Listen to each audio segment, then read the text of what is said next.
Alright, so finally I got everything transferred, and here's the things I did in a nutshell, just to make it pretty quick.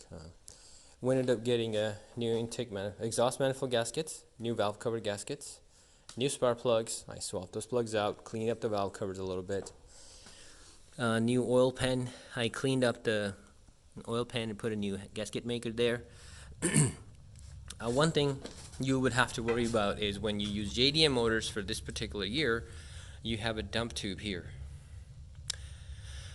That's for the coolant, and what happens is when you're trying to bleed, it prevents the coolant from making a huge mess. It just turns out and you put a hose to it, and that is in the way of the US mounts. You cannot use JDM mounts that come with this motor. They're totally different direction, and you can end up taking the motor out if you don't change these. And second thing that won't fit is your AC bracket sits over this cast iron mount, which is quite thick. Compared to JDM mounts, they're thin sheet metal, so you have to use a bracket from your US AC, US engine mounts. That's one hurdle you gotta worry about. And the second thing is because the oil pan has this curve in front on the US, and the JDM has actually the dump like that, the dipstick is on this direction, so dipstick comes down up to here into the oil pan. So when you swap into this, you got to modify your dipstick and check the oil level. That's one thing. Another thing you got to worry about. All right, wiring is all bolted back together. I am looking at some of these vacuum cracks. It's not my concern right now. I definitely want to start this motor up first and make sure that we're not getting any oil leaks. I'm just gonna bolt it down, honestly, temporarily with 1 or 2 bolts and let it sit. Connect all my wirings just to give it a start, so I can hear this motor running. No knocking. I don't want to have any. Make sure I don't have any other problems in here. Another thing you want to change from US engine to this JDM engine is your fuel main line, right? Fuel hose that comes from the car, right there. So in the US, it's extremely long. So it goes down here by the fire block and you connect it there. In the JDM, it ends right here. So you're not going to use that fuel line. Now, if you forget to swap it, you'll have quite a bit of work to do, because when you come down here, there's a bolt holding this guy, and right above it, inconveniently, is the fuel pressure regulator. So to get to it, you have to remove upper and lower manifold and remove the fuel rail from this side to get to that one bolt, and that is the only way to get the fuel line out. So change this before you get the motor in. We do have a EGR block here, and EGR block here. That's on the US spec. I'm going to keep it that way. I did end up swapping the manifold from the US motor onto this JDM motor. The same reason, because they might have some block offs already in place, which I'm just simply going to transfer over. I went back there to the car and put some of the NTCs on all the lines where the dual pin will go in. So easy slide. And I made sure that everything underneath here is clean, things lined up, no wiring in the way, so I don't pinch anything. And what I'm going to end up doing is, first of all, lift the transmission up from the frame, because you can see it's sitting on the differential. Float it in the air. Right now it's not balanced, so I have to make this straight, that line, so when the engine goes in, it slides in perfectly. And the fuel line plug-in that I was talking about for the US specs is right there. That's your fuel line plug-in. That's where the hose gotta go. If you won't reach that far, you're not gonna have a good connection. At this point would be a good time to check all your vacuum lines for any cracks. Change if you can. I think engine's ready to go in, so let's see. Okay. So the engine cleared just perfect. And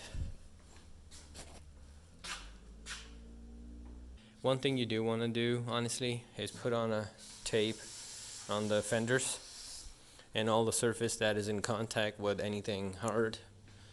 and that prevents the top of the fender. I use fender covers, but they slide out, and sometimes fender covers have material in that scratches too, so tape's the best option for me. I use it all the time, so that works better for me.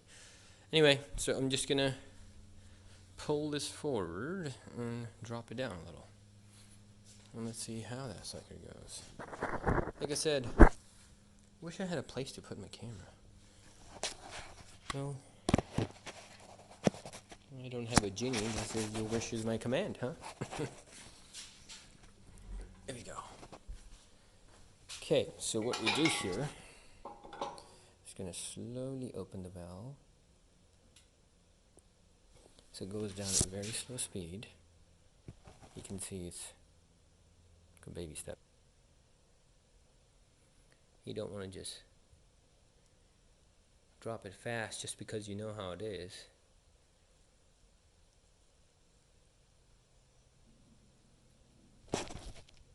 Okay, so slowly, we got the engine mounts to sit where they're supposed to, and the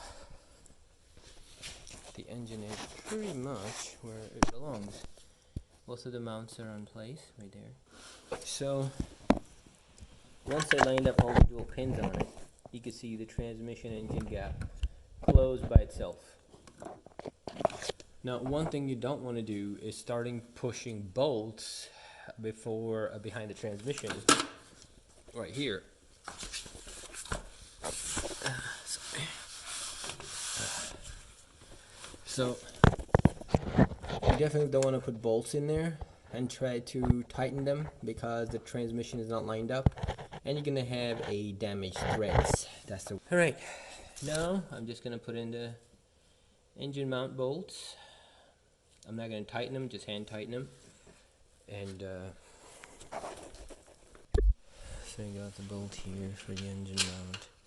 It's very easy, everything lines up. Just put a fastener down there.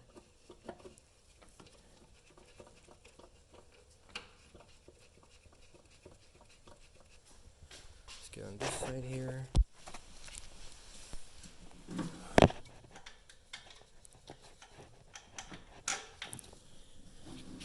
Okay, mounts are in. So I got battery connected. Ran all the cables that I need to run. These cables run connected. Back inside the computer's connected. Transmission stuff is connected.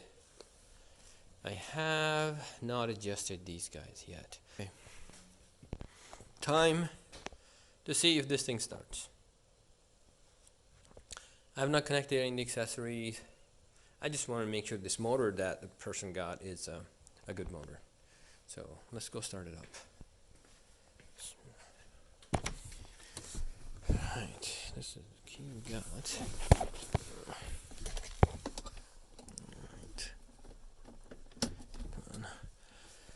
So since the fuel was just connected, I'm going to turn the ignition 2 times.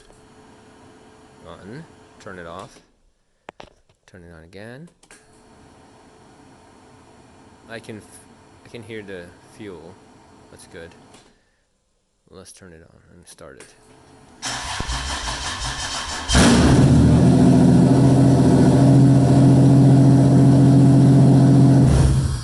Alright, this thing starts. Alright, so I got accessories tied up. One thing you can do is put all the belts temporarily on, tie the pulling the fan back on, and then you can tighten all your tensioners for alternator and power steering pump. And that way you don't have to worry about retensioning things. That's another thing I noticed. That is quite brittle. So it's danger. It's going to start leaking anytime soon. Going to connect all the coolant lines for the heater core. Good. And I'm going to connect the box, air intake box. So air intake box is straightforward. You just got to go under the cruise control cable, like that. Connect this pipe here. This pipe that comes from the intake manifold right there goes into the intake side. There's a pipe that we did not connect coming from this actuator. Right. This hose here comes from the power steering pump valve. Goes here. Perfect. All we need to do is tighten this clamp, and plug our master flow meter. Oh, you messy. Here you go.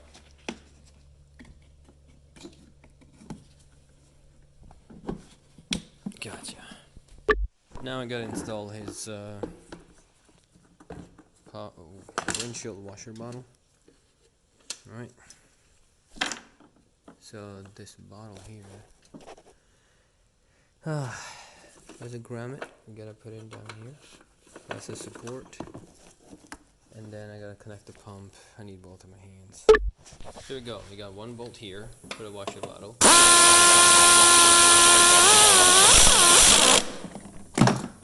Got one here.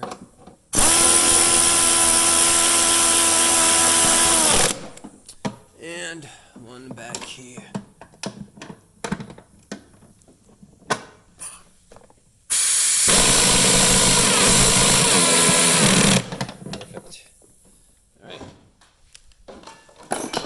What I do here to connect this bottle right, you want to take the hose off of here and connect the pump to your bottle, connect the hose to the pump, put the bottle in, plug it, and run the hose out and plug it here, because if you try to plug the hose in there, there is no room.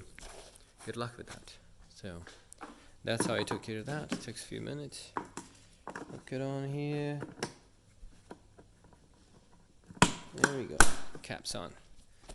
Right, so the truck's all put together. Next I gotta put on the fan and the radiator. I'm gonna put in a fan shroud first, let it sit on the fan, drop the radiator, bolt it down, put the cooler on, and then put the shroud back on. So we had it running and it tested, make sure it's not overheating. Finally got the front end together. I do use tapes for any surface that gets in contact with another part, just to prevent any damage or transfer damage. And that does save me quite a bit of headache on certain projects, especially if it's a white color and you have a good paint on it, just make sure there's no damage on it. So next I'm going to be installing the hood back on here and replace the fuel filter. We got a customer brought me a fuel filter to change, and I'll have to change that. And not to forget, we don't have an exhaust on this. I'm waiting for the exhaust system to show up, so we'll put that on. Till then, I got another project that I'm going to be working on. It's a Malibu, and I need to install a full exhaust. Hopefully that'll be the next video. Thank you for watching, and